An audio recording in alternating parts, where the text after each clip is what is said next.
ಬನ್ನಿ ವೀಕ್ಷಕರೇ, ಮುಂದಿನ ರಾಶಿ ಕನ್ಯಾ ರಾಶಿ. ಕನ್ಯಾ ರಾಶಿಯ ಒಂದು ಆಗಸ್ಟ್ ತಿಂಗಳ ಮಾಸ ಭವಿಷ್ಯ ಹೇಗಿದೆ ಅಂತ ತಿಳ್ಕೊಳ್ಳೋಣ. ಮೇಡಮ್, ಈಗ ಹೆಂಗಿದ್ರು ಶುಕ್ರ ಕನ್ಯಾ ರಾಶಿಗೆ ಬದಲಾವಣೆ ಆಗ್ತದೆ. ಈ ಒಂದು ಬದಲಾವಣೆಯಲ್ಲಿ ಕನ್ಯಾ ರಾಶಿಗೆ ಯಾವ ರೀತಿ ಒಂದು ಲಾಭ ಆಗುತ್ತೆ ಅನ್ನೋದ್ರ ಬಗ್ಗೆ ತಿಳಿಸ್ಕೊಳ್ಳಿ. ಖಂಡಿತ. ರಿಲಾಕ್ಸ್ ಸ್ಟುಡಿಯೋ ವೀಕ್ಷಕರಿಗೆ ನನ್ನ ನಮಸ್ಕಾರಗಳು.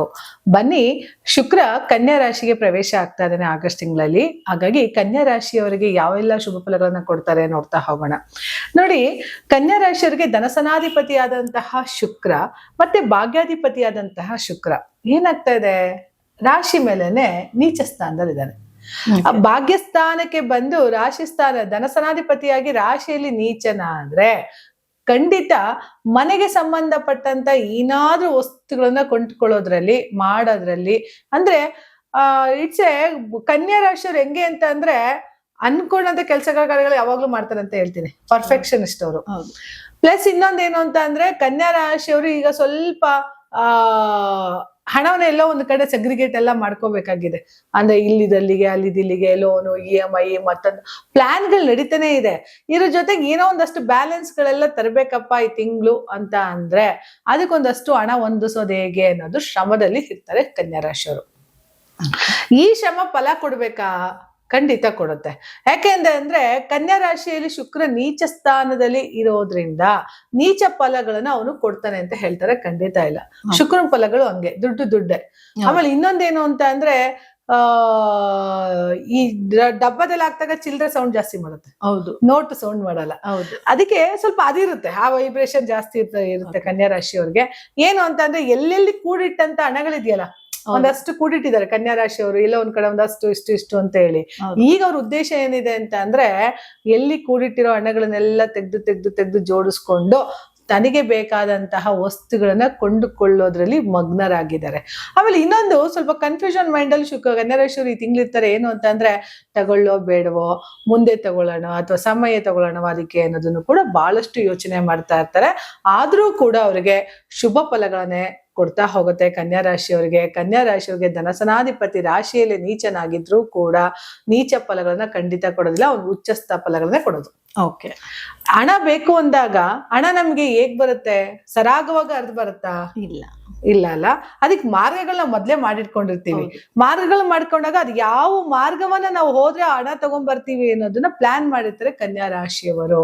ಹಾಗಾಗಿ ಕನ್ಯಾ ರಾಶಿ ನಾನು ಏನ್ ಹೇಳ್ತೀನಿ, ಬಚಕ್ರದಲ್ಲಿ ಕಾರ್ನರ್ ಮನೆಗಳಂತ ಏನ್ ಕರಿತೀನಲ್ಲ, ಕಾಲ ಪುರುಷನ ಅಂಗದಲ್ಲಿ ಕಾರ್ನರ್ ಹೌಸ್ ಅಂತ ಕರಿತೀವಿ. ಅಂದ್ರೆ ಮಿಥುನ ರಾಶಿಯವ್ರು ಇರ್ಬೋದು, ಮಿಥುನ ಲಗ್ನ ಇರ್ಬೋದು, ಕನ್ಯಾ ರಾಶಿಯರಾಗಿರ್ಬೋದು, ಕನ್ಯಾ ಲಗ್ನದವ್ರು ಇರ್ಬೋದು, ಧನುಸು ರಾಶಿಯರಾಗಿರ್ಬೋದು, ಧನುರ್ ಲಗ್ನದವ್ರು ಇರ್ಬೋದು, ಮೀನ ರಾಶಿಯರಾಗಿರೋದು ಮೀನ ಲಗ್ನದವ್ರು ಇರ್ಬೋದು. ಈ 4 ಚತುರ್ಥ ಕೋನಗಳಲ್ಲಿ ಹುಟ್ಟಿರುವಂತಹ ಮಕ್ಕಳು ಅದೃಷ್ಟವಂತರಂತಾನೆ ಹೇಳ್ಬೋದು. ನೋಡಿ, ಕನ್ಯಾ ರಾಶಿಯರಾಗಿರೋದು ಮಿಥುನ ರಾಶಿಯವರ ಮಕ್ಕಳೇ ಆಗಿರ್ಬೋದು ಅಥವಾ ವ್ಯಕ್ತಿಗಳೇ ಆಗಿರ್ಬೋದು. ಬುಧ ಅಧಿಪತಿ ಆಗಿದ್ದಾರೆ ಅಂದ್ರೆ ಬ್ರಿಲಿಯಂಟ್ ಅಲ್ವಾ ಅವರು? ಹೌದು. ಶ್ರಮಜೀವಿಗಳಿಗಿಂತ ಬುದ್ಧಿಜೀವಿಗಳು ಯಾಕೆ ಇಂಪಾರ್ಟೆಂಟ್, ಯಾಕೆ ಮುಖ್ಯ ಅನ್ನೋದಾದ್ರೆ ಸಮಯಾವಕಾಶಗಳು ತುಂಬಾ ಟೈಮ್ ತಗೊಳ್ದೇನೆ ದುಡ್ಡನ್ನ ಬಹಳಷ್ಟು ಬೇಗ ಮಾಡೋದಕ್ಕೆ ಕೊಡ್ತಾರೆ. ಓಕೆ. ಪ್ಲಾನ್ ಯೂಸ್ ಮಾಡ್ತಾರೆ. ಹೌದು. ಪ್ಲಾನ್ ಯೂಸ್ ಮಾಡೋದ್ರ ಜೊತೆಗೆ ಆಕ್ಟಿವ್ ಬೇರೆ ಮಾಡ್ಬೇಕಲ್ಲ, ಅಲ್ಲಿ ದಾರಿ ತರಬೇಕು. ಅದನ್ನ ತರೋದು ಯಾರು? ಕನ್ಯಾ ರಾಶಿಯವರು. ಅನ್ಕೊಂಡಂತಹ ಕೆಲಸ ಕಾರ್ಯಗಳಲ್ಲಿ ಕನ್ಯಾ ರಾಶಿಯವರು ಎತ್ತಿಟ್ಟ ಕೈ ಅಂತ ಹೇಳ್ಬೋದು. ಹಾಗಾಗಿ ಕನ್ಯಾ ರಾಶಿಯವರಿಗೆ ಶುಕ್ರ ತನ್ನ ರಾಶಿಯಲ್ಲೇ ಪ್ರವೇಶ ಮಾಡ್ತಾ ಇರೋದ್ರಿಂದ, ಜೊತೆಗೆ ಶುಕ್ರ 3 ಹಂತದಲ್ಲಿ ಅಂದ್ರೆ ಕುಜನ ಒಂದು ಸ್ಟಾರ್ಟಿಂಗ್ ಅಲ್ಲಿ ರವಿ ನಕ್ಷತ್ರ ಉತ್ತರ ನಕ್ಷತ್ರದಲ್ಲಿ ಇರ್ತಾನೆ, ಆಮೇಲೆ ಹಸ್ತ ನಕ್ಷತ್ರಕ್ಕೆ ಬರ್ತಾನೆ, ತದನಂತರದಲ್ಲಿ ಕುಜನ ಚಿತ್ತ ನಕ್ಷತ್ರದಲ್ಲಿ ಇರ್ತಾನೆ. ಅಂದ್ರೆ ಕುಜ ಅಧಿಪತಿ. ಈ 3 ರಾಶಿ ನಕ್ಷತ್ರಗಳಲ್ಲಿ ಬರೋದ್ರಿಂದ ಏನಾಗತ್ತೆ, ಸ್ವಲ್ಪ 1ನೇ ತಾರೀಕಿಂದ 15ನೇ ತಾರೀಕು ಕನ್ಯಾ ರಾಶಿಯವರು ಅನ್ಕೊಂಡಂತ ಕೆಲಸ ಕಾರ್ಯಗಳನ್ನ ತಗೊಳ್ಳೋಷ್ಟ್ರಲ್ಲಿ ಸ್ವಲ್ಪ ನಿಧಾನ ಆದ್ರೂ ಕೂಡ ಆಫ್ಟರ್ 15th ಯಾವ್ದೋ ಒಂದು ದಿಢೀರಂತ ದುಡ್ಡು ಬರುತ್ತೆ, ಅನ್ಕೊಂಡಂತದ್ ಮನೆಗೆ ತಂದ್ಬಿಡ್ತಾರೆ, ಮನೆಗೋ ಅಥವಾ ಏನೋ.